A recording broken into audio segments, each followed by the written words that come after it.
shout out to everybody who participate in this lovely sport. We here now.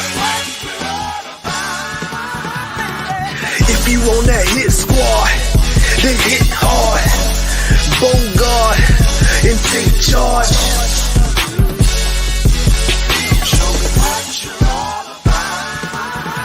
If you got accuracy to beat the QB, then let me see you throw it deep.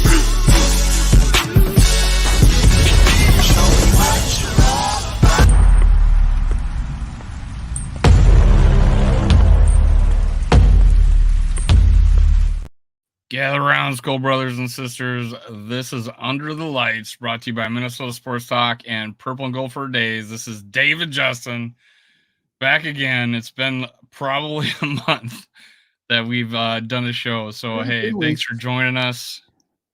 There you go. There you go.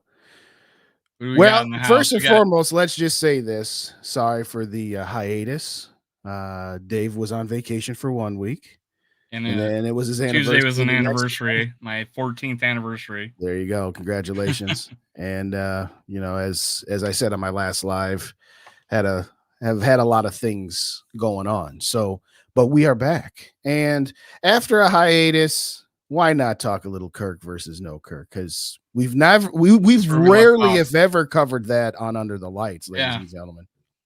But let's get some shout outs. Thanks everybody for coming. Right out the gate, we got our SKOL Bro, SKOL Mafia. What is going on? He says he can't wait for this. Well, this ought to be interesting. We got Davey in the building. What's going on? Sodak, thanks for joining us.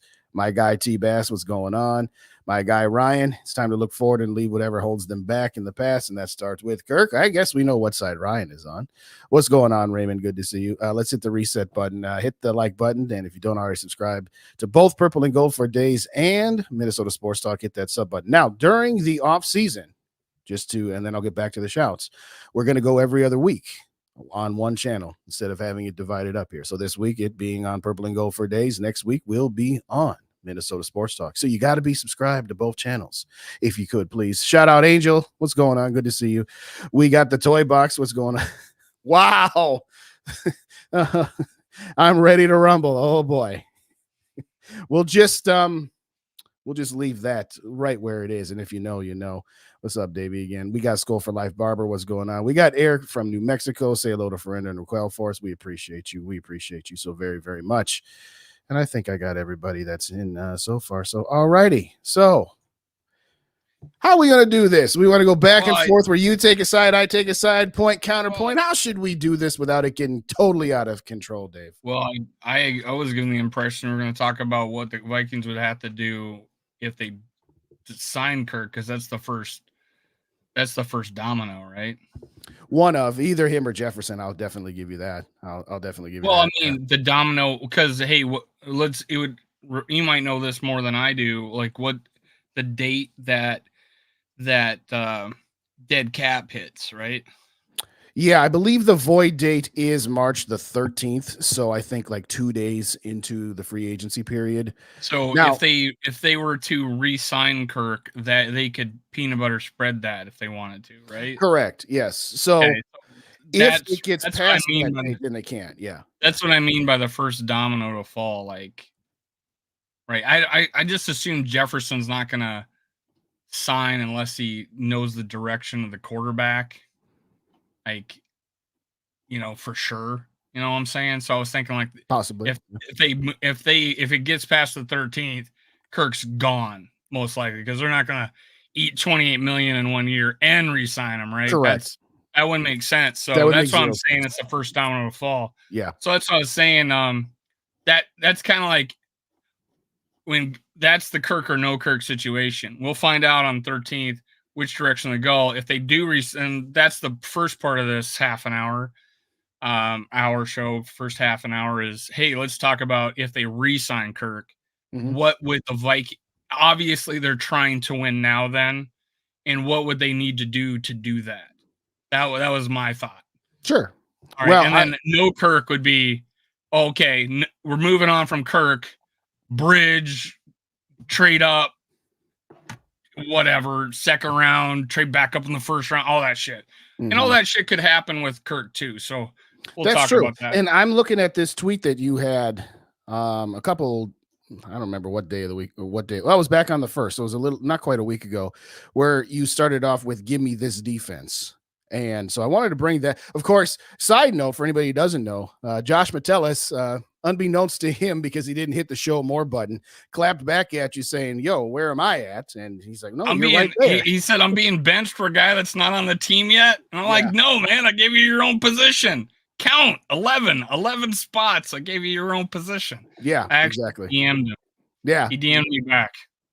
Oh, did he DM you back? Yeah, Okay. said, I got you, man. He understood it. All the people that were jumping on me, right? And I'm like, click show more, click show more, click show more. I was just messaging him, click show more, click show more. There you go. So yeah, he ended up seeing that he was I told him, I said the guy that should be man is Harrison Smith, my favorite player. I cut him for a cap casualty. Well, I will say this. I like how you put that defense together. And I wanted to touch on a couple things on that when we get to it. But there's other scenarios too. I just kind of chose that one because it's probably the most popular with Winfield in it. Yeah, well, that too, because I love the idea of bringing Antoine Winfield Jr. back. But with all of that being said, it's one of those. I like this defense, and I think you can get this defense whether you sign Kirk Cousins or not. So, to your point a moment ago about, well, what would it be like with and what would it be like without? I like this plan. Okay, so ladies and gentlemen, I said I like a plan put together by Dave from Minnesota Sports Talk. For those who said I never like, I'm a smart dude. Yeah, for those who say I never like anything that Dave presents to us. Well, this is the whole idea of like we've had arguments. Like we have I don't know if it was us specifically, but I've had arguments about how we got all these damn holes and we can't fill them. And I filled them with two people and a rookie. Now, talking about your draft pick at the nose tackle, I did mention that the cornerback was still light, and that's true. That's true. But that could be fixed. Where do you have us if we were to obtain the nose tackle from Texas? Is it Sweet or Sweat? I'm sorry, Sweat. Sweat. Yeah, Sweat. Do we have to take him in the first round, or do you think we can get him in the second round? Most places have him going late. Well, the mock drafts I've seen him have him going late second, but I think he's moving up. Okay. I think he's a first round talent, but my knocks on him is I don't think he's fast off the ball. Mm-hmm. But other than that, he's like the immovable object. And he can bull rush. He's not a pass rusher, I don't feel, but he can move the pocket and clog up the middle kind of guy. Yeah. Okay. Fair enough. And he's 365 pounds. Yeah. And that's probably not his actual. There's some other guys in the draft that I took. I can't even think of their names right now, but there's a couple guys that are even later that could fill that need, or we could really go after a more of a pass rusher. But yeah. Well, we've been sorely missing that really since you could maybe say Linville Joseph, but definitely the Pat Williams days and the Jerry Ball days. Shout out to Toy Box. Dave says peanut butter spread. That's classic. There you go. Let me get a couple shouts before we get back. We got Northfield in the building. What's going on, Northfield? Good to see you. Good to see you, brother, as well. I don't remember, but I think I said hello to Raymond, but if not, hey, twice as nice. There you go. Shout out Mateo. What's going on? Thank you so very kindly, everybody, for joining us. Let's hit the reset. Hit that like button if you haven't already done so. And we got there's my guy, Drop Shot Jake. What's going on? All right, let's see what needs to happen to win with Kirk. All good quarterbacks don't play. Okay, there you go. That's a bit of I don't totally disagree, but I'm not going to go that far. But I digress. Well, again, I like how you put this defense together. One, because as we said a moment ago, Antoine Winfield Jr. If we sign Antoine Winfield Jr., that signing ceremony should also coincide with during the Vikings home opener, we will be inducting Antoine Winfield Sr. into the Vikings Ring of Honor. That's would be my dream scenario when you're talking about the Winfield boys. But yeah, that'd be cool. I saw a video they did. He had a YouTube channel where he was he did like a competition with his dad. So I got to see, he gave his dad 5-yard head start and just crushed him in the 40. Oh, really? And actually lost on drop ball. But yeah, he's he's definitely, I think ultimately he's turned out to be a better player, not than his dad was, but they In played some different aspects, positions. yes. They I don't played think. different positions, and Yeah, I I was just imagine gonna say. his Yep. dad would have been a hell of a safety too. And there was always talk about that, though, right? Mhm. That he would Yeah, move to I safety. think this is something, and I can't remember where I read or heard this, that some of the intrepidation about the Vikings at the time taking Antoine Winfield Jr. was that there was still some bad blood with Senior, because Senior was just cut outright. He was not given the opportunity to take a It pay was a cut. cold release. It was a cold, drop him like a bad He didn't habit type even know. situation. He Yeah, had to make like some quick decision. Spielman right. did, and didn't get to talk to him before he did it. And that's I mean, there's always you. If it's somebody you're interested in and it's somebody you care about, you make the time. yeah. That's I could see where he last a half a season. No, he didn't After even that. get out of training camp. He didn't get Didn't out of even training get out camp. of training camp. Yeah. So it was the right decision. I don't think there's too many people that don't think it was the right, that it wasn't the right decision. But yeah, the way they did it. And where the team was at the time, a lot went into that. But I think Antoine Senior is a little bit better of a cover corner. I think Junior has a little bit more versatility, but at the same time, they both have that same mold of can play safety, can play slot corner, form tacklers. You don't see many missed tackles from Winfield was either one. Senior was one of the better cornerback tackling dudes in the league. Pound for pound, he might have been one of the best of all time. But with all that being said, how did you get into, when you built this defense, how much, because you've got the free agent, you got Wilkins you got on this list, and you got Junior on this list. Were you just throwing it together, or did you put it together with some money figures in mind? Well, I thought we could. And here's the deal. I mean, we probably can afford them if we let both, if we eat those dead cap hits of Hunter and Kirk, right? Well, in your scenario, you'd be incorporating Hunters because you got him re-signed. Yeah. So, this is probably more of a possibility if they re-sign Kirk, extend Kirk. But I think it could be done with doing other things, like there's still ways to rework O'Neal and stuff like that. But notice I didn't put a first round. I didn't put a first round dude in there, so that left room for it to be in a a quarterback in the first round, or in. God, you know what? It would solve a hell of a lot of problems if we could just draft defense, right? Oh, sure. So, but I have the eye of the future. I think the Vikings have the eye of the future. I don't think we don't go out of the first two rounds without a quarterback. I'd be shocked. And I want to talk about that tonight. I want to talk about that tonight on the no-Kirk side. More so with well, we could talk about with the Kirk side, because either way, I think we're drafting a quarterback. But how about, I was looking at some mock drafts and I was like, God, we could get a decent running back in the middle rounds. True. And you don't trust your guy Ty Chandler? Well, I don't.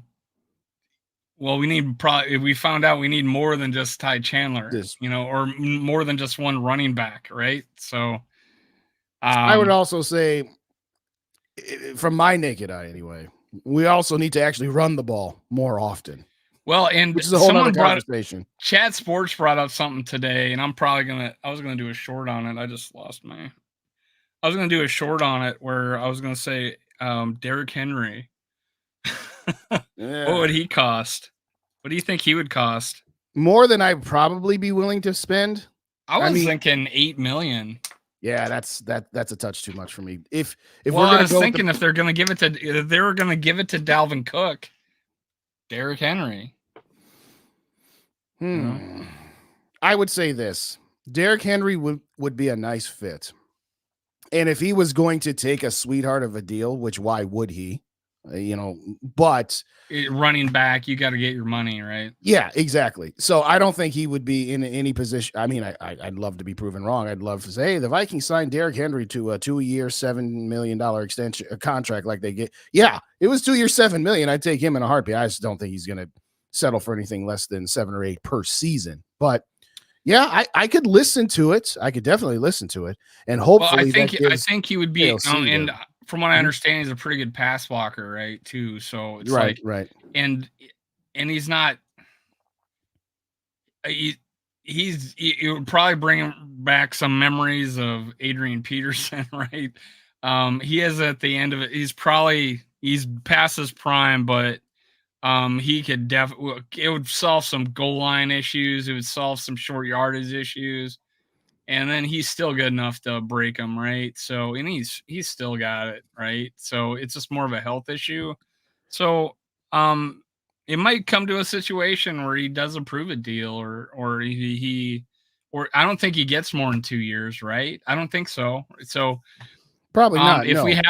if we're down and we've missed on some free agents and we want to make a big difference and impact in a deficient area, which is 29th in the league in rushing, Mhm. um, which is we've been that way for a long freaking time, right? I mean, if Uh, Derrick Henry said he would sign for a dirt cheap deal to be the goal line running back, sure, I'll take that. But I think when you're signing a guy like Derrick Henry, he's thinking that he's going to be the bell cow. I think if you sign him, he's the lead back. I don't think he's starting in front of Ty Chandler, but I think I just think he would solve some, it could be one of those situations where he's hurt all season and he's just threw money away, just like we did with our defensive end. Shit, what's his name? Which one? Davenport. Yeah, Oh. throwing money away like Davenport.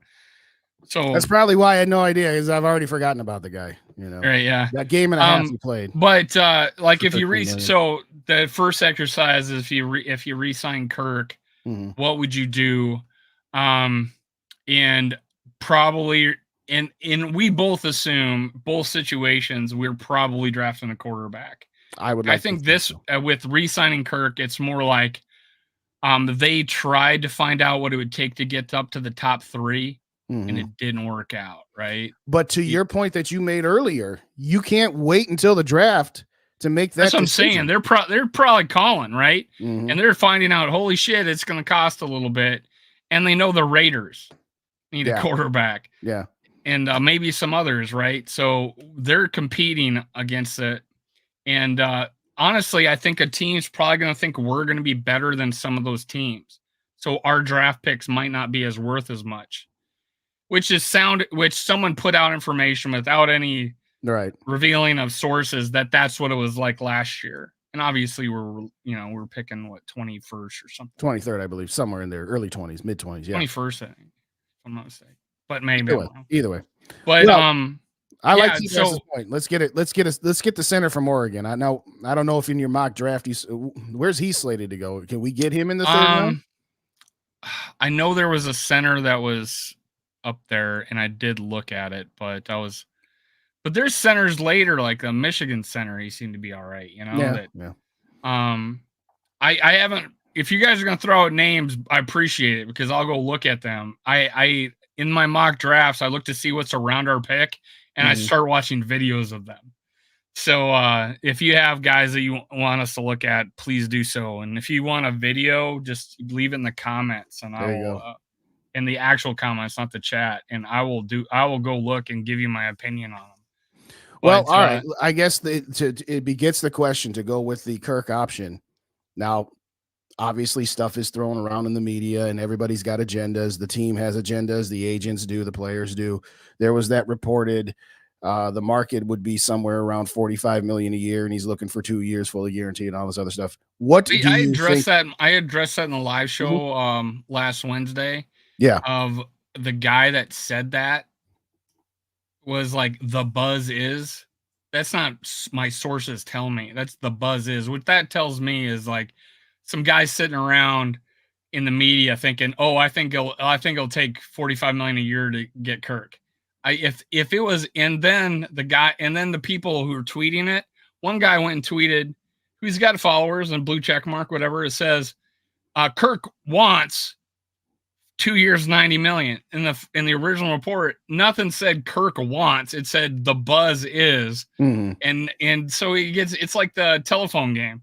So, well, having said that, to your it very point, well may be right? he wants that, and it very well be he doesn't want that. But and they were actually tagging the guy that was it Walters or Charlie Walters, yeah. Charlie Walters. The guy hasn't tweeted in 2 years, and they're tagging him on this. I'm like, the guy hasn't even tweeted in 2 years, and you're tagging him on the report, on your opinion of a report of his opinion.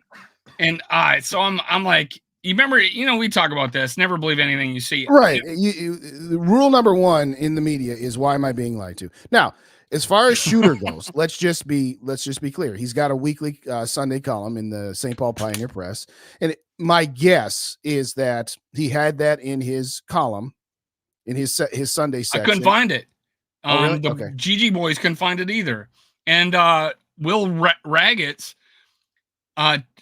tagged him on it, and it went to a Minnesota Twins article, and we couldn't find it. Oh, really? That's we couldn't find it anywhere. Well, we all know how these aggregators work, whether it's YouTube or X or Facebook or whatever. Yeah, but Will Raggets tagged an article, and it went to a Minnesota Twins article. Yeah, so it was like, what? That's kind of funny. That is kind of funny. Let me get some shouts. We got Papa Gary in the building. What's going on? What's going on, Mike Sports Vibe? Good to vibe with you tonight. We've got Mr. Tonic. Thank you so kindly for joining us. Don't forget the actual run game. Yeah, we did address that a little bit ago, but yes, he does just want to chuck the ball over the field, and the run game is an afterthought. No, we did touch on that. Shout out to my guy Caesar. What's going on? I guess we know what side he is on. I'm not going to say that Keenan was better. As much as I'm ready to move off of Kirk, I'm not going to say he was better, but that's a whole nother story. We get there. What's going on, Lord Duncan? Thank you kindly. If y'all don't subscribe to Lord Duncan's channel, go check him out after the show as well. Give another SKOL bro your support, if y'all could, please. Well, I guess I have said this, even in my desire to try something different, that Kirk Cousins' market value is $45 million. Daniel Jones got paid 40. Now, I am always of the belief I think a healthy coming off a full season Kirk's market would be that, but you gotta add that into it, I think. Well, maybe not. We'll never know. I'm saying from the standpoint of, and I've always said this, just because the Giants were dumb enough to give Daniel Jones $40 million doesn't mean you have to follow suit with, paying the next guy something higher than that just because he's better. But regardless, I would say Kirk's market value would be around $45 million. It would. And I would say that with coming off the Achilles injury, his market if you should assume be around is 40. 100% healthy, yeah, I would say 45. I would say 40 without. Okay, we'll do it both ways. 45. I mean, as his market value, because that wouldn't even put him in the top 5. I'm sorry. I wouldn't even put him in the top 5, right? 45 million. I think there's got to be 5 guys more than that. Well, you also got to remember too that if they signed him for 45 million of new money, his cap hit would be 55. So, which definitely we're talking about his market value, though. I'm just saying 45 is probably the way he was playing the past 2 years, this up until his injury last year, and honestly, the year before too. That he probably would be 45. We thought there was talk, and that's why this 45 million thing. They were talking about that last year. Or the extension for the last extension, that he's going to want 45. It was going to be in the mid 40s, and he took 37 or 35 actually. He took 35 and not 45. So it's like, or he extended for that, right? He didn't wait and go into free agency and get and demand that, or he didn't demand an extension for 45. I don't want to go too far down. Wasn't even close, right? So I don't want to go too far down the road, because when we talk about market value, I'm not saying what you're saying is wrong, but I look at it from the perspective of what's your cap hit. If your cap hit, if he signed a 2-year, here's an example. If he signed that 2-year for $90 million extension, fully guaranteed, and let's say, oh, where'd you go, Dave? I'll see. I was going to get into. Well, I'll do some shouts while we do some technical stuff here. I think he's coming right back. There he goes. With that being said, I got to do this shout right here. Luminous Grin, what is going on? Thank you so kindly for joining us. last week I saw you get in at the end and I forgot to shout you out. So I'm going to make sure that I'm shouting out Voluminous Grin here tonight, ladies and gentlemen. So thank you so kindly, as always, for your loyalty and support, as well as everybody. And if you didn't already do so, hit that like button on the way in as well. What I was starting to say before you dropped out, let's say they signed him to what was reported, 2 years, 90 million fully guaranteed. I know you're adding on the dead cap. So let's say they gave him 40 million of that as a signing bonus, as an example. And then let's say that the other 50 million was 20 million in salary in 24 and 30 million in salary in 25. If that was the case, as one example, you'd have the 20 million in salary. You'd have 10 million of the prorated signing bonus over the 4 years because he still got those 2 void years left. And then you'd have the 10 million from the previous contract. So you're looking at 20, 10, and 10 and a quarter. So his cap number would be about $40 million. His cap number next year would be about $50 million. And then we'd still have $28 million of dead cap hit in 2026. So my biggest sticking point in all of this is there's no way to extend Kirk Cousins, even if his cap number in the first year is somewhere between 35 and 40 million, in which case you'd say, oh, well, if cap number is 35, that's only 7 more million than what he was slated to be anyway. Yes, but you're not freeing up cap space that way. You're just pushing it down the road, to the point that you made earlier about if you cut Harrison Smith, who's currently slated to be about 21 against the cap, and you'd have about 8.5 of dead, where you'd free up 12 million. That's a true freeing up of cap space, because that's not just pushing it down the road and borrowing from future years. So part of my biggest sticking point, as I was saying, is if you re-sign Kirk, by definition, there is no way not to push money into future years. And I'm kind of sick of that. I mean, I'm aware of that, but the exercise is, if we re-sign Kirk, what we got to do to be it would be like a win now situation. What would we add? I don't want to, no one wants to, push money down the road. I mean, that's not an end all be all, but like one of the situations is there are people, and it might be Kwesi, that thinks we can win now, right? Mm-hmm. We can, and then we also have more cap room in 2025 that we have now even a better chance, and that could be the thought process. You know what I'm saying? So, a guy I was looking for did an article where he made he got $70 million worth of cap space this year. Mm-hmm. After signing Kirk and Hunter. So I was wanting to go look at and see what that contract was. I do remember it being, and you're probably not going to like this, a $40 million dead cap hit, once he's gone, because he pushed out money. So, right. I'm not going to like it either, but and I know your viewpoint on whether or not he can win a championship, but if you're Kwesi and think you can win a championship in these next 2 years, having a $40 million cap hit while you're holding a Lombardi trophy is, he don't give a fuck, right? So, well, no, but I guess my counter to that would be Kwesi can think that all he wants, or the owners can think that all he wants. And of course the coaches and the players are going to think that, but I think that's pie in the sky, so to speak. And you can think that. Because here's my counter to that. Here's my counter to that. If you hadn't done the void year thing with Kirk Cousins and Danielle Hunter, we can talk about the Vikings having, what do they got right now? 25, 30 million in open cap space right now? Somewhere between there. I don't get the whole. Yeah, different sites got different numbers. Stuff, yeah. All I do know. It's between 24 and 29 and a half or something. All right. But here's what I do know.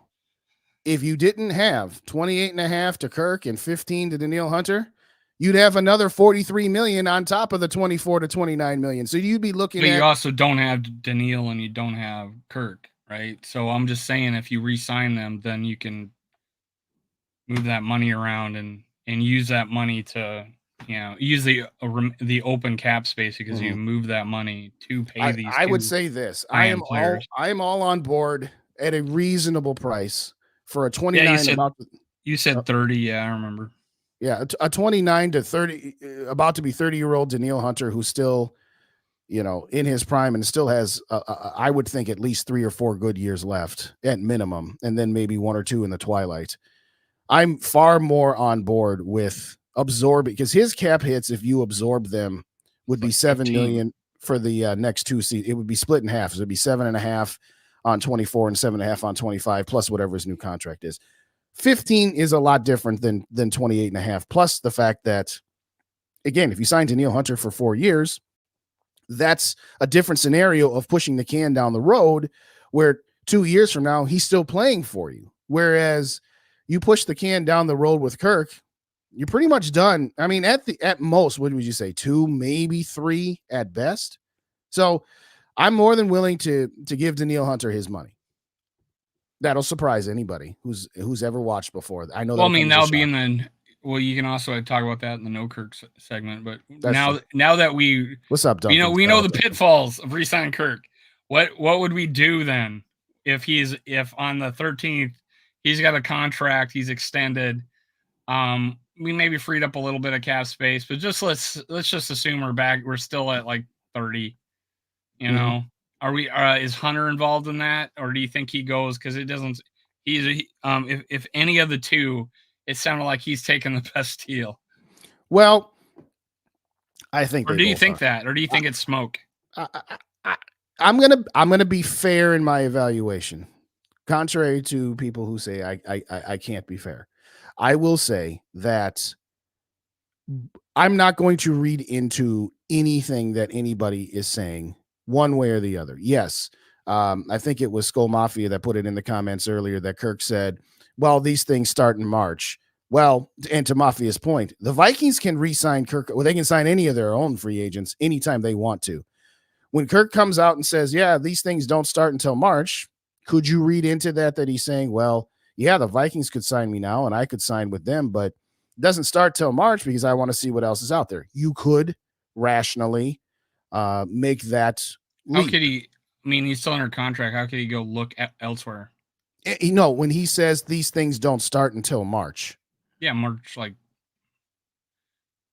10th or 11th or whatever it is. Oh, but that's not the start of free agency, is it? I'll double check. The void date was, in fact, March 13th, as we talked about earlier. Let me see when. Let's see. NFL free agency. I mean, like right now, you got coaches roaming the countryside watching Senior Bowls and shit, right? So you got Kwesi, evaluating talent. I don't know if you're gonna, hey, Kirk, sign right now before I go look at, Spencer Rattler. Oh, okay. So no, it's the same date and time. So the moment free agency opens is the moment that his contract voids. So he would have to sign. Right. And so what's the 3-day window then start? That 3-day, the 3-day whatever. Because another team can't come talk to Kirk right now. No other team can. Right. So, I mean, let me do some digging in here. I'm just looking into the fact that the way he said that, All right, new league year begins at 4 p.m. Eastern time on March 13th, 2024. Trading period begins at the same time. First day of the new league year will end 11:59 p.m. New York time on the 31st. Clubs will be received personal note, include all transactions submitted to the league during the time period between 4 p.m. and midnight. We'll just say annual league meetings, deadlines to test interviews, deadline for restricted free agent offers is April 19th, deadline for prior club exercise right of first refusal, April 24th, and then the draft on April 25th.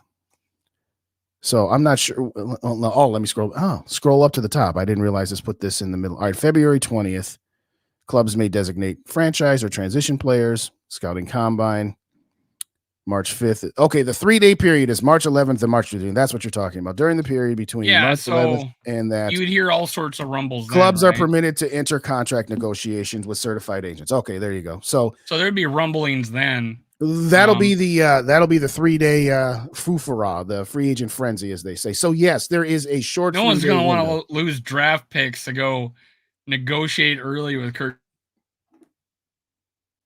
Did I lose you again?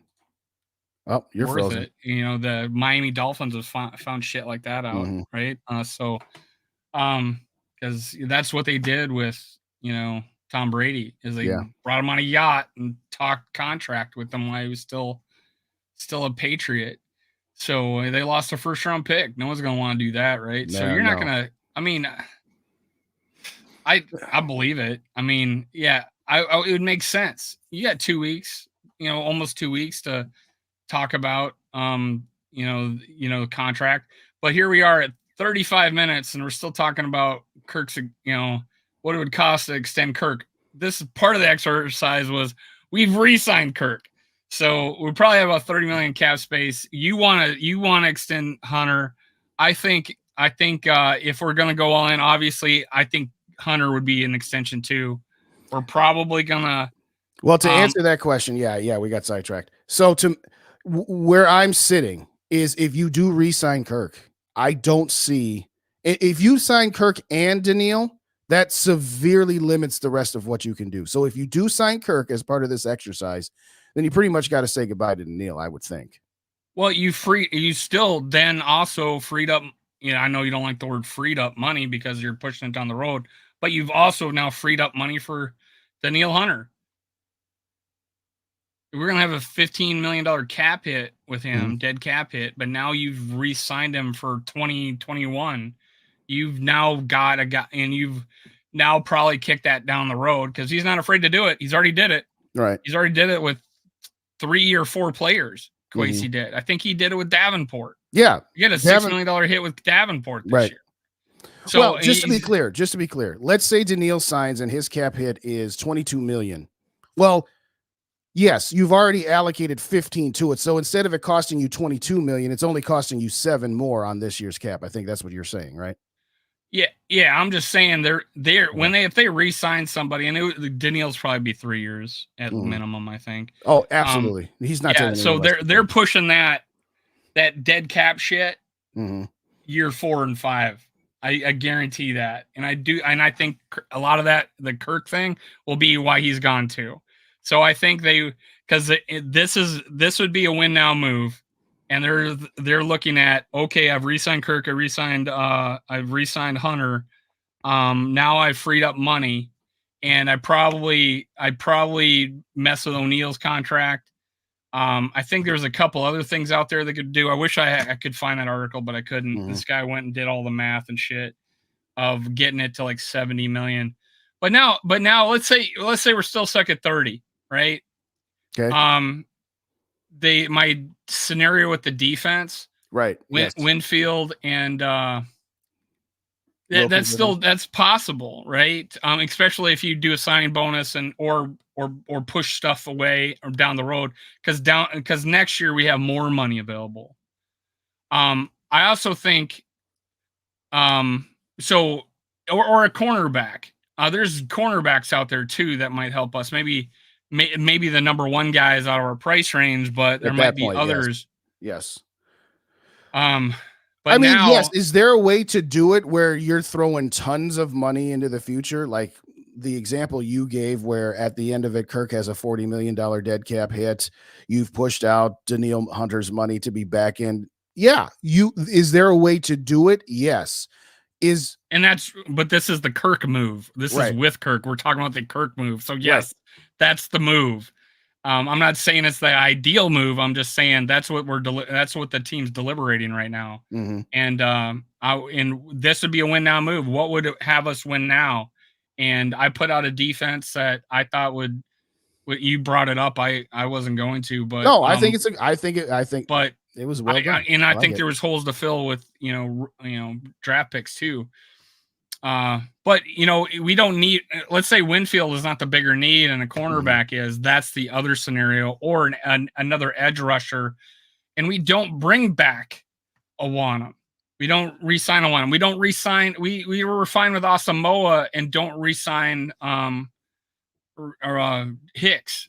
We're fine with Asamoah. I prefer a guy that I can put in there on running downs and stuff to run a little bit. I don't think Asamoah or Pace are that guy when it comes to the run defense. Pace is I think a little more versatile in that scenario, but maybe we don't bring back a Hicks. There's some late round linebackers that I noticed that seem like they'd be pretty good deals. Maybe there's a cheap veteran out there in a free agency. There's all sorts of things, Well, like the major things, like if we brought Wilkins, that's ideal DN for us, right? Don't you think? Or interior D line? Yeah, I know. For I 3-4? think that if you're going to rebuild this defense under the we signed Kirk scenario, your best bet is to rebuild the front. To Right. whether And that will Tennille help Hunter the this or defensive Wilkins backs. that. Yes, I agree. I think that signing high-priced cornerbacks when you don't have a pass rush and when you can't stop the run it doesn't do you any good. It's worthless. Yeah. I mean, you could have Randy Moss, Justin Jefferson, and Jerry Rice in their prime and name your quarterback. And if you have a high school offensive line, it doesn't matter how good your 3 wide receivers are. So, yes, I would concur that if you're going to rebuild the defense, start by building the trenches. We've said that phrase 1,000 times, and we said it a lot over the last couple of seasons in particular on both sides of the ball. So, yes, if you're going to skimp out on the on the cornerbacks. If that's I mean, and Murphy, we saw what the defensive backs looked like after Murphy got hurt, right? So Murphy, I think's fine. I think he's okay. Yeah, he's okay. He's a solid cornerback. And Booth graded out well. He just never played a lot. And Blackman graded out. He didn't play a lot. Evans was pretty iffy. Sometimes he looked good. There's a mix there that someone could step up yet. Right? Well, I like Blackman. I'll give Blackman the benefit of the doubt being a rookie. I like Byron Murphy, but play to the whistle. Damn it. That's my advice to his ass. Well, there's something to be said there. What was that? The Cincinnati game? Yeah. I guess. Oh, well, real quick, we're way behind on saying hello to some people that have come out to see us here this evening. So I think I've gotten back to my point in time of where I was before, because I saw a whole bunch of names that we absolutely have to say hello. First and foremost, one of the queens, the matriarch, Mary. What's going on? Good to see you. Hope you're doing okay, Mary. Thank you so kindly very much for joining us here this evening. I had you up earlier, but I'm going to get Duncan a shout out. What's going on, Duncan? Thank you kindly as always for joining as well. And there was a couple more. Two-Tone Tony, what's going on? Good to see you. Thanks again for joining us, Tony. Appreciate you. And there was one or two more I thought I saw here. So hold on. Help me out here, ladies and gentlemen. Well, Duncan says we are not a win in 24-25 situation. We have too many holes that need to be filled. Building the trenches, add depth. That would be your opinion. We're talking about this. Purple Papa, what's going on? We need to worry about Quasey's opinion. Yeah, there's that. It's time to pay the fiddler and move on from Kirk. Too many areas of need to spend. Yeah, I don't disagree. I had you for a second. Purple Papa, what's going on, Purple Papa? Thanks again for joining. Two-Tone Tony says Danielle Hunter absolutely deserves his extension. There was one more that I thought I saw in here. That's a good point from T-Bass. It depends on if they offer him outside linebacker money or defensive end money, because other teams will offer him defensive money. That's a very, very solid point. That's a very solid point. Edge, yeah.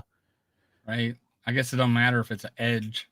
Hope we get a franchise quarterback. We don't have to have this discussion every time. That would be outstanding. I think we all can agree to that. It is time. I'm sorry, but there was times where they were talking about they should move on from Tom Brady, and he was in his mid-30s. So it's like, hey, even the greats had this conversation. We will not be if we drafted Caleb Williams this year, we will not be immune to this talk in the next 10 years. We won't be immune to it. Why? What do you mean? If Tom Brady, they were talking about moving on from Tom Brady, or if it's time to move on, I don't know about you, but I had those. I saw those conversations, in his 30s, right? Should they move on to the next guy? Should Garoppolo or the quarterback that he quarterbacked for us for a while. It's just like there was talk of moving on. I mean, he tried to trade Tom Brady at one point. So it's like it is not. Will not be immune to the situation if the Patriots weren't immune to the situation, and they had the GOAT for 22 or 3 years. Well, anything else? I got to reword it some other way? I mean, no. Tom Brady was talked about moving on from him. We will not be immune from it just because we drafted a guy in the first round. There's something to be said to that. Anything else you want to touch on the keep, Kirk? Because we said we're going to try to keep it. We haven't even got to anything. Well, no, I He like signed. if you keep Kirk, then and you try to do the plan that you were doing for the defense, which I think is a solid plan, then what you're doing is you are saying, no, we're going for it. We're backloading contracts and pushing And we money still out. have, and we'll still have room the next year to add more. Well, I think if you're doing this much, you're going to be eating. You're right. At the moment, they do have a decent chunk of change in 25, but you start doing and adding all of these players and re-signing Justin Jefferson and keeping money aside from Christian Darrisaw. Some of that open money that we have now won't be open anymore. But yeah, and this is 20, and right now we have 25, 29 million, and they haven't said what this year's cap's going to be. That's true. That's true. Shout out Dr. Proto. House call. And we don't know what the next year's cap's going to be. We sure as hell don't know what 26, 27 is going to be. So there's if for somehow the Saints can go from 90 to positive and sign a bunch of free agents, and they're deep shit now. They're 89, I think, negative right now. I don't think we'll ever get there. But I'm just saying, this is a scenario that is this is not like a dream. Like, this could happen. We could extend Kirk. And if the listeners or you or me only think one way, let's talk about it. Like, this is a scenario that could happen. It absolutely is a scenario that can happen. So let's just assume on this side, and then we'll move on. If this scenario were to happen, I think and part of the reason why I hesitate, I guess, for want of a better word, to go down that road is I think that if you re-sign Kirk under the guise that you hope he's back to 100% health, and you make some of these moves defensively, where do you think that gets us? Now, we'll probably have different opinions on this. Here's my thought. That was a possibility. Have you ever put any thought into what you would want to happen because if they re-sign Kirk, you are thinking that Kwesi wants to win now. Have you ever put any thought into, hey, he wants to win now. This is the best chance of him winning now. Have you ever put thought into that? Sure. I mean, tell me what would you think if Kirk was re-signed? What would you want to happen if the goal was to win now? What would as far as other moves to be made, or the result of the season? I mean, we haven't even got to the draft yet. We're 47 minutes. I think if Kirk Cousins is re-signed, I'm not going to say that you're incorrect in that's one possibility that Kwesi thinks he can win now. Another possibility is he went to the owners with, here's plan A with Kirk, here's plan B without Kirk, and they said, okay, we'll take plan A. Go sign him. Now, in reality, I think that Kwesi wants Kirk back at a certain number. We've had that discussion. Could very easily the scenario be that the Wilfs say, well, I understand that you want him back at this number because you're trying to be, fiscally responsible and you're looking at years, more than a 1-year window. But if they say to him, hey, I don't like this idea of taking a step back, so sign him because he's our best option for the whatever results we want to get for 2024. This is already assumed. This is a exercise with Kirk already re-signed. So what else would I want? What do you think they would do to add players to win now? If they signed Kirk at a non-discount, if they signed him close to his market rate, so to speak, maybe not 90 million over 2 years, but let's just say 80 million over 2 years. If they did that, I would expect them to structure it in a way where his cap hit this year would probably be around $35 million. So only about 7 more than what it is right now. So that takes us from 25 down to about, 18, 20, somewhere it'd in there. Actually be like 15 more than, then his dead cap hit. You're talking right. Okay. Yeah. So if he was at 35, it'd be about 7 more than what his dead cap hit would be. And then last year was 20. So. Well, last year was 20 because there's 20. Yeah, I know. I'm now. just saying that's just for the listeners if you didn't know. Mm-hmm. So I would expect them then to try to re-sign Hunter, and they would probably structure to where they're giving him a low cap hit in the first year so that they can go out and sign a free agent or two. I, at that point, would imagine that they're not going to trade up into the top 3 to get one of the top 3 guys, that they're going to hope for somebody to fall to them at 11 or take and just to defensive point player. something out here, I said this earlier, is like they probably, because they've already talked to those 3 teams and thought it was too steep, so they were like, we need to re-sign Kirk. Sure, yeah, that was my thought process with right. That's why I think you probably, it seems like you agree with that. Yes. Yeah. Yep. Continue. So if they like somebody at 11 from a quarterback perspective, I don't know. I've said it. There's still some, there's still time, right, to figure out if there's a guy that we love at 11. Right. Yeah. But I think if they re-sign Kirk, I don't think, unless somebody they love, not just like a little and, I kind of like this guy, they would have to love somebody at 11 to take him. Otherwise, because again, to me, if you make the move to bring back Kirk and bring back Daniil and try to sign some defensive players to free agency, you're not looking to use your first overall pick on a prospect quarterback that's going to sit for 2 years. You're probably going to be looking to take a defensive player and then trying to grab your quarterback at the bottom of the first round via trade up or at the top of the second round is my guess in this. I got a few scenarios when it comes to this, and it might be either way, Kirk, no Kirk, whatever, is this is the ponder scenario, right? Where we take a quarterback to just take your quarterback, and Quasi says he's not going to take your quarterback, just take quarterback. But yeah, you stick at 11 and take your guy. Maybe it's JJ McCarthy because you love him so much or whatever, because you just think of the possibilities. Young, you could have him for 15 years. Great idea, right? If that's the guy, do it, right? But then there's a scenario where, hey, we just spent all this money on big time guys. I need to build through the draft. Smart move. That he trades down and accumulates picks. That's another one. Yep. And then he can still take the quarterback there, right? Or he sticks and picks and takes a defender. He trades down, still takes a defender, right. Or he takes a quarterback. Now you're the second round.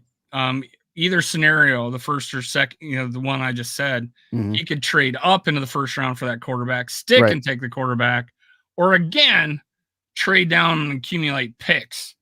I know people don't want to hear that, but I'm just saying that's an option, right? I don't mind the trading down in the first round if the board falls a certain way and there's 4 guys. There's like 2 edge rushers that are like sticking out there, right? The Boston College kid and the Alabama kid. I'll take your word for it. I'll be honest with you. I haven't gotten There's 2 edge rushers that are being mocked at around that, and some aren't and some are getting drafted before us, or they're both there at like 15. If the board falls a certain way and they're on the clock at 11 and there's 4 guys there that they like, whether they're the edge rushers or whether they're, an interior defensive lineman, and they can move back 3 spots and still get one of those guys, I have zero issue with that kind of trade back move. I have an issue with if you're at 11 and you trade back to 23 or 32 I was being generous. I agree. And I agree completely with you. And when I do trades on my mocks, I try to trade down, a few spots, because I'm looking at Newton, a cornerback out of Clemson, and the 2 edge rushers, and I want one of those 3 guys.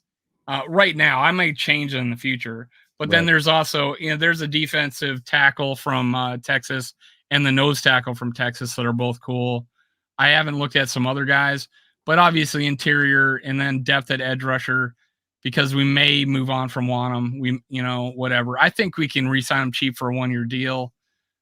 Just because we need the depth, right? If we lose Hunter and Wanham, if we just lose Hunter, we're like screwed at defensive rush.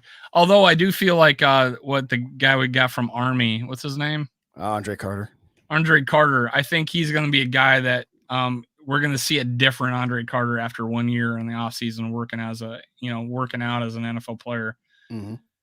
But yeah, I think those are like the couple scenarios. And then now we've traded down and we've probably accumulated a 3rd round pick at some point that we have, now we're adding some players, and we may have filled those defensive positions with really suitable candidates. So Yes, Purple Papa, I absolutely agree, and in that order. But it all depends on what they do. If they, to Dave's point, if they re-sign Kirk, unless there's somebody they absolutely adore at 11 from a quarterback prospect, I don't think they're going to take a quarterback with their first pick if they re-sign Cousins. I don't think people talk about this enough. And I've already brought it up twice that they've re-signed Kirk because they don't think they can get to 3. Or Right. they're not interested in taking a step back. You could make okay. I see. Actually, I take that. I see where you were going. Sorry, it took me a second to register, but I see where you're going. Yes, I think that if they believe they can get up to 3, then they don't bring him back. And if they do bring him back, it was we tried to get to 3 and we couldn't. They may still bring him back. I'm just saying they definitely try to bring him back if they know they can't get. If they know they can't get to 3. That I agree with. Shout out George. What's up? If it gets to the draft and he falls and one of those guys falls to 4 or 5. I think we try like hell to get up there, right? I think if we try at 4 and it doesn't happen, right? Well, okay, they pick, and then the quarterback falls again to 5, and we're gonna try like hell to go with the trade with the Chargers. I would think. I am now warming up to Drake May, but I love Jaden Daniels. And I'll take you. Those are my top 2 guys. I'm in super of Caleb Williams. I just, but anyways. Shout out Vaughn. So now it's got to the second round. Do you like the idea of trading up to get that? I don't think 5th-year option is a big deal anymore because of how expensive that 5th-year option is now for a quarterback. I don't think it is as big a deal now. It depends on one thing for me. It depends on if you bring back Kirk and how many years you had to sign him for and how many years have guaranteed money in him. True. Because if you have to give him a 3-year deal with 2 of the years guaranteed, then I want that 5th-year option. Yeah. And the 5th-year option doesn't always have to be exercised. I just really think it's going to be 2 if it's anything. But yeah, I get it. 3 years. If 3 years on the table, I mean, obviously 3 years guaranteed, you're probably going to go sign with whoever gives you that. Right. But because there will be that, 3-day period. Negotiating.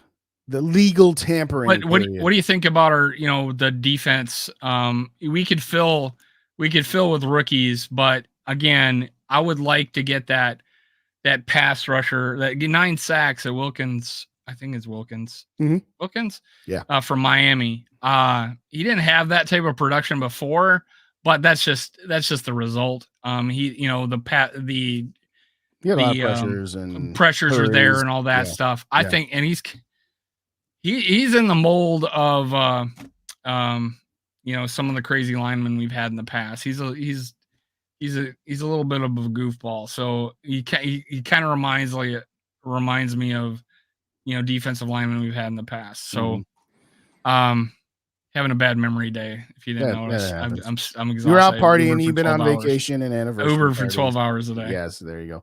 All right, so let's move on to the no-Kirk scenario, and we'll speed through this a little bit here so that we can get up out of here real quick. But 2 minutes left to do no-Kirk. Yeah, exactly. No-Kirk. Let's make this quick. You move heaven and earth to trade up to 3. It's real simple. Done. Done. And there's been a lot of comments through the chat here that is there a quarterback worth trading, 2 or 3 first-round picks and a second-round pick and some other spare change? As I said, it's minimum 3, right? That's the starting point. And then I don't think it needs to be a 4th. No, definitely not right? a 4th. No, I don't think there needs to be a 4th to get up that high. But there might be some change involved, right? Well, I thought I saw one where to get up to 3, they'd have to give up this year's first and second, next year's first and second, and then another third after that. So it would be 2 firsts, 2 seconds, something like that. Man. And I would do it. Because even with as well laid out as you had the plan with Kirk and pushing out money and just saying to heck with it, we're saying it would do it. I'm just like, God, man, I would. This is the point I make a lot is, look at all that. Look at all those free agents you can sign if you didn't have Kirk's contract and had a rookie contract, and then you go give away 5 draft picks of cheap players that you could have had on your team, and you're saving money for free agents. No, these guys could be on your team for 4, in some cases 5 years.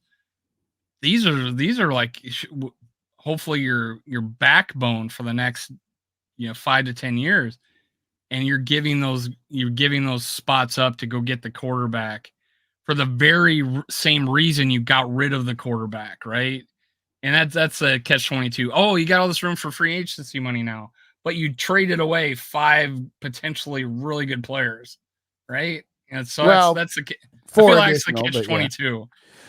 Yeah, but the most value you can get out of a rookie contract is a quarterback that outperforms a rookie contract.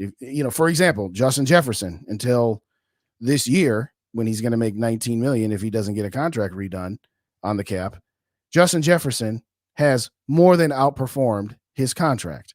That's the second highest position that you can outperform your contract at. The highest is quarterback. So yes, there is, I forget what that phrase is. Something value. I forget what it is, but the point I'm making is, well, I mean, of course, down the road, you get a quarterback that's top 15 for $2 million a year, $4 million a year. Yeah, you can afford to have lost the opportunity cost of losing out on those other potential picks. Because what are we talking about? We'd be talking about going from 11 to 3. So that's a wash. That's one player to one player. You'd be talking about losing your second round pick this year. And you'd be talking about losing 2 picks next year and 1 the year after that. So yes, if it was 5 in a 2-year stretch, I see where you're going. In a 3-year stretch, you can make that manageable.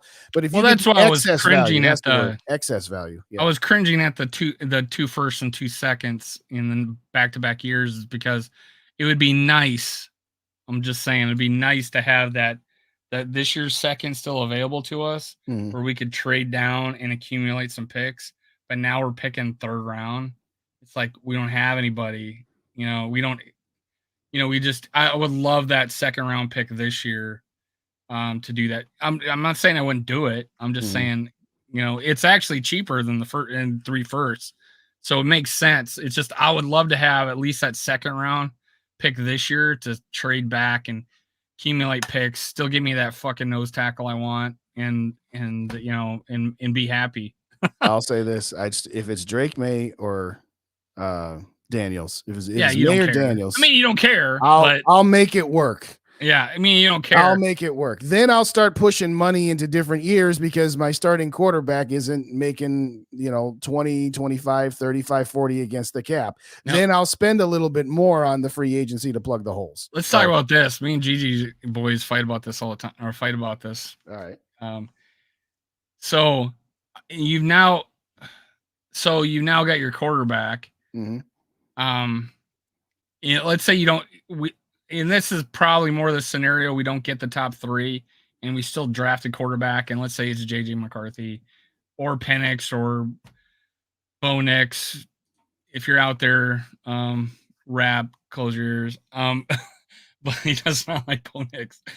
But let's say we pick that guy or whatever. Maybe we still do it if we take the top 3.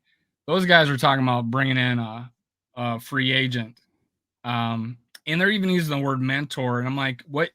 If you're bringing in a guy that has to learn the offense, what kind of mentoring will he be doing? This guy's spending all his time trying to learn the offense because he may start week 1. Mm-hmm. He's not doing a whole lot of mentoring. And someone put Tannehill in the conversation. Tannehill already said his job's not doing it. Yeah. As Gardner, the mentor Minshew. I'll take those guys are guys that are just placeholders. They're not necessarily mentors. Right. I'd take Jacoby Brissett. I'd take Gardner Minshew. Who's the other one you just named? I'm sorry. Tannehill. I'm out on Tannehill. Unless Tannehill's going to come here for Case money and who was the guy from Buffalo at one time? The guy from Buffalo at one time. He played. I think he played for. God, he played this year. He started. He played for Buffalo one time. He played for like 6 or 7 teams, Patriots even, I think. Black guy. That doesn't narrow. Really, Dave? Okay, white guy. That doesn't help either. I'm narrowing it down. The Asian dude. Yeah. No, I'm just saying that. While we're at it, we got one of each now. Travis Taylor? Is that no? Yeah, Tyrod Taylor. Tyrod Taylor. Okay. Travis Taylor. There you go. It helped. Where were you going with the Tyrod? What I were you just think saying? he's more of a team player. He's experienced being benched. I would say if it was this. going to be a guy, I'd be a guy like that. Yeah. If he Okay. could, All you'd right. be a good example for the Sure. rookie. You know what I'm saying? He's experienced the ups and downs of the NFL. I would assume, but I was under. Hey, if we're gonna bring a guy in and consider him a mentor, I'm like, why don't we just stay with what we got and have Nick Mullins? He obviously knows the offense. He makes more checks at the line than Kirk than Kirk did. I think a lot of his picks came because we're just down and he was trying to get us back kind of thing. But I think more so he's such a team player and he knows the offense. And it took Kirk, even though Kirk was fifth in yards and fifth in touchdowns, 22, it still looked like he was still needing to learn the offense. And then he came out this year and you saw him changing protections and doing all that stuff at the line. I felt like he knew more about it the second year. But now the idea of bringing in a guy off the street to learn one off season the offense, why not just have Nick Mullins just sit down with that rookie and say, hey, your job is to get this guy ready? I would have zero issues with that. I feel like if we're going to move on from Kirk, let's do that. I can't remember if it was on one of my Monday shows or if it was one of the last one we did. I have zero issues with bringing back Nick Mullins as the bridge quarterback, and for obvious reasons, and it has nothing to do with him, from that perspective. I'm just saying from a salary perspective, I'd much rather have Nick Mullins be the bridge for 1 year, or let's say you traded up to the top 3 and you got either Daniels or May. I have no issue with him being the backup, Jaron Hall being the third string, and Nick Mullins being the guy that starts the first 6 games or so until you say, all right, time to throw the rookie out there. I have zero issues with that. And I said that the week after the season ended, that if my choices are bring back Kirk at X million against the cap for 1 or 2 seasons to be the stopgap, no, I'm not paying a guy in Kirk that kind of money. And I'm not saying he's not worth it, but I'm just saying with where the team is at, yes, if you're going to trade up to the top 3, absolutely, guy. For good or for ill. Yeah, I don't think there's any reason if you're going to trade with the top guy, it's because you have moved on. You got like a guy you freaking love, obviously, because you traded all those picks for him. That here you go, day one, and then you basically do what you can in the draft and free agency. Then 2025 is you can start making some. Start making some moves free agency wise. But again, the scenario you gave, you don't have your first, second round pick. That's okay. So, I'm willing to here. Let's just wrap it by saying this. First off, let me get a couple shots because I haven't got it. I got to get JDT 93, and of course we got to get Sarah in here. What's going on? I don't care as long as Kirk's ain't back. Well, the anybody but Kirk scenario. There you go. If you're asking me, which one would I do? Trade up to the top 3, knowing that I don't have the first and second next year in 25 and something else in 26 and I get either Drake May or Jaden Daniels. I'll live with that, and I'll live with the growing pains of 2024. How do you feel about Drake May? He's my number 1. He's your number 1 guy? Yes. I take Drake May over Jaden. I'll take either one of those 2. I mean, it goes back to in the days when Manning and Brady were in their prime, and I'm certainly not saying that these 2 are going to be Manning and Brady. I'm just using this as an illustration that. Well, Jay Daniels definitely not Manning or Brady. Yeah, definitely not. But what I'm saying is that if I could start and pick any player in the league, if I had the first pick, I don't know which one of them I would have taken. I would have gladly said, I'll take the second pick and I'll take whichever one is left over. I'll take either one of those 2 guys, Daniels or May. And Caleb Williams is gone already, because that and Caleb Williams is 3 for me. I just still, I mean, again, Caleb, yeah, he's probably more talented than the other 2, but there's just some things, up there. It's like he's always trying to play hero ball, and it's like, okay, hero ball is great. It's okay to do that, but once in a while, just take what is given to you. If it's 3rd and 7, you don't have to try a 25-yard bomb. Just take the 12 yards that's wide open. That's the thing. I'm warming back up to Drake May. Right. So I got him at least in our top 3 now. I had him as 5. Now I have him in top 3. Who else did you have besides those other 2? Who else did you have above him? Well, I thought why I had how did I have it? I had Bo Nix and Penix above him. Oh, okay. I had him late. I just didn't have him I'm as kind of out on Bo Nix. As long as you mentioned him. I'm not out on Bo Nix. I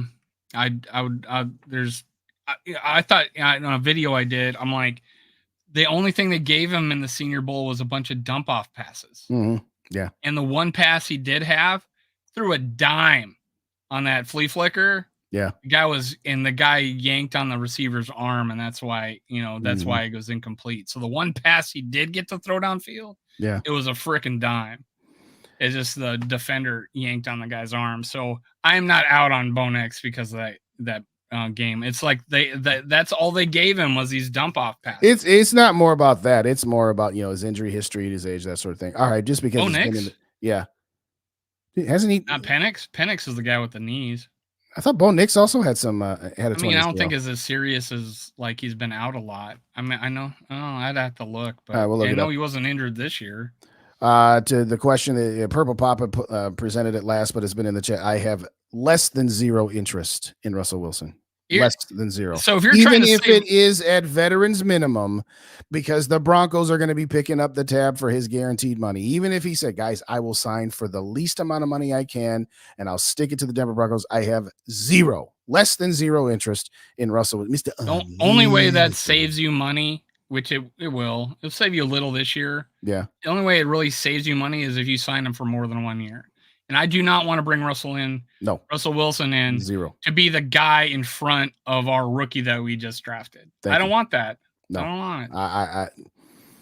I want KOC to be mentoring him, not Mr. Unlimited, where I've got to have my own locker room on the other side of the I don't want a building locker room divided. Well, not even divided, but I don't want that because obviously, I don't know if you guys want to hear this, but the offensive line and the receivers like Kirk.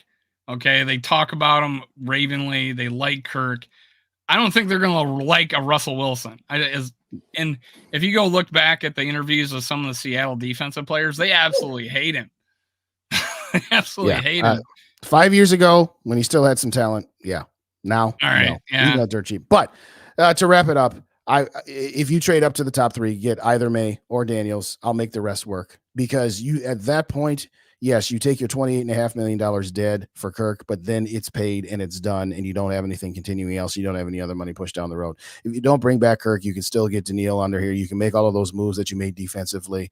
And again, it's not that I want the team to be bad. It's not that I want the team to lose. But if 2024 ends up being one of those seasons where, you're just figuring some things out, and then you get, new players in here, younger, cheaper, and all that stuff. Then in 2025, you'll really have as much cap room as that is projected to have now. You'll have even more if you don't bring back Kirk, because then you're not peanut buttering. How did you put it? Peanut buttering his peanut butter spread. Yeah, you're not spreading those dead cap. This is not a expression that people in the chat or you heard before. Peanut butter spread? No, afraid I haven't. At least off the top of my head. Because you were spreading it. Yeah, I get it. I'm just saying, no, I don't recall having never heard of peanut butter spread. How old are you? I know what it is. I've just never heard the expression is what I'm saying. But anyway, that being said, yes, that to me, that's the route I go, because as well of a plan as that you have laid out, where you're just, again, kicking the can, void years this, and bringing back players and bringing in good free agents. I still see a team like that having a cap of the divisional round, and I could be wrong. I'm not saying that I totally got a crystal ball or anything.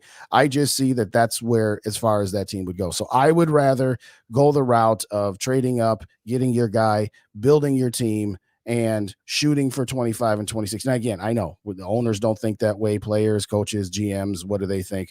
Well, for the purpose of this exercise, if I had to pick one over the other, it's not just about anybody but Kirk. It's about, we've seen this song and dance play out. I'd rather try a different direction. Here's what I was thinking about. It was today or yesterday, I forget. But I'm like, no, it's today. You had a top 10 offense, even over the course of a year, yards wise. And we had a top 13 scoring defense. Scoring wise, which I think is more important for defense. I think it's better for offense, but go ahead. Yeah. Well, it would be pretty good for. I don't know what we are offense. I just know we're top 10. And why wasn't that team in the playoffs? Turnovers. And I felt like we figured that situation out about Kansas City, because we only had one at the start of the game, but we didn't have one the rest of the game. And the main culprit for our, not getting in the end zone was, freaking fumbles. So we figured out our fumble situation. We didn't start having turnover. We didn't have fumble problems the second half of the year. We had interception problems because our two quarterbacks we were putting out there are probably the most turnover prone quarterbacks in the league. So I'm like, if a top 10 offense without half the season without Kirk, and then a top 13 scoring defense, that team should make the playoffs, right? You would think it would make the playoffs. And so it just makes sense that a team like that would make the playoffs if it wasn't for the early turnovers and the late ones with the quarterbacks. So what would that situation would have looked like? Would it have been different? Would adding pieces to that defense, would adding pieces to that defense, would adding a Derrick Henry to the offense, would that put us in a situation? And that's the things I got to figure out, because it's really weird to have an offense as good as ours and a defense to come out of nowhere as good as ours did for most of the season. Last 3 games of the season. End. Yeah. It faded at the end, but Murphy got hurt, whatever. We lost Hicks for a while. We lost, so add pieces to that, solidify that issue. And now and bringing the entire offense back and then add a piece, on a running back maybe, or maybe we figure it out. Maybe a year more with Ty Chandler would be better. So I just feel like that's where I'm coming from, is that we were top 10 and top 13. Why isn't this team winning? Turnovers.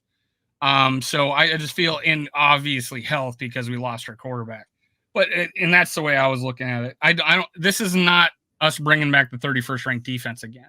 We got Brian Flores back. We thought we were going to lose him up until about 3 or 4 weeks left in the season, when the defense started going to crap. Couldn't stop anybody. But that's the way I was looking at it. We got our D coordinator back. We got our entire coaching staff back, I think. And I just think you bring the offense, add pieces to defense. Holy shit! I mean, we could make a run, and we have more home games than road games, and except for the London game, and we got a third place schedule instead of a first place schedule. There's a lot of benefits to this season, and obviously it turned out Dallas and the Eagles faded big time. They were 10-1 and ended up going 5-6 or whatever it was the last so many games of the season, that they, teams can falter. We didn't expect the Lions to get an NFC title game. I don't think we expected Packers to make the playoffs. And I think they did those things because of our injuries. And that's the way I feel about it. So I think we can take a step up next year by, adding the pieces, and it may, make some right moves. Davenport obviously wasn't one of them. Well, to answer the question, they were 22nd in scoring on offense. And the reason being is because we're fumbling in the red zone and throwing picks in the red zone. And it was just it was the big problem. The bigger issue for me, and then we'll wrap this, because we've managed to actually have almost an entire episode about Kirk Cousins. And, we haven't gotten to the animated level that we normally do. And some people would say, wow, a refreshing episode of Under the Lights. And some people say, where's the fireworks? But I digress. All I'm going to say is this: part of the reason that the Vikings faded the way they did is, as you said, turnovers and injuries.